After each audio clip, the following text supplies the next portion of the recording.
गुन्हेगारी जगताचा जो घेतो वेध तोच खरा गुन्हे शोध. चिंचवडमध्ये 4,90,00,000चा स्फोटक घोटाळा. नमस्कार, मी मीनाक्षी घोडके आणि आपण पाहत आहात गुन्हे शोध न्यूज नेटवर्क. आजचा मोठा स्फोट चिंचवडमध्ये तब्बल 4,90,00,000चा आर्थिक घोटाळा उघड झाला आहे.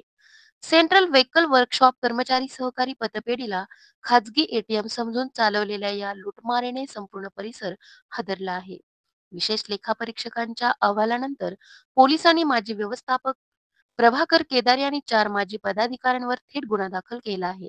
या टोळीने 2007 ते 2022 दरम्यान बनावट हिशोब, खोटे खाते आणि खातेदारांच्या नावाने काढलेले बेअर चेक यांच्या माध्यमातून लाखो कोटींची लूट केली. याच व्यवस्थापकाने स्वतः व पत्नीच्या नावावर तब्बल 3,72,00,000हून अधिक रक्कम बसवल्याचं धक्कादायक उघड.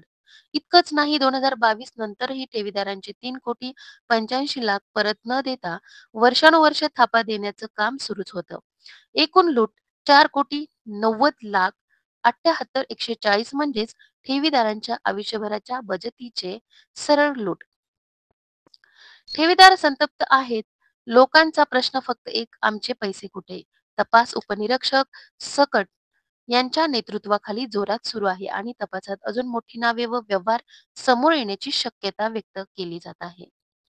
सहकार्याच्या नावाखाली चाललेली ही निर्लज्ज लूट थांबवण्यासाठी आता कठोर कारवाई अनिवार्य आहे आणि ठेवीदारांना न्याय मिळणं ही काळाची मागणी. मी मीनाक्षी घोडके, गुन्हे शोध न्यूज नेटवर्क.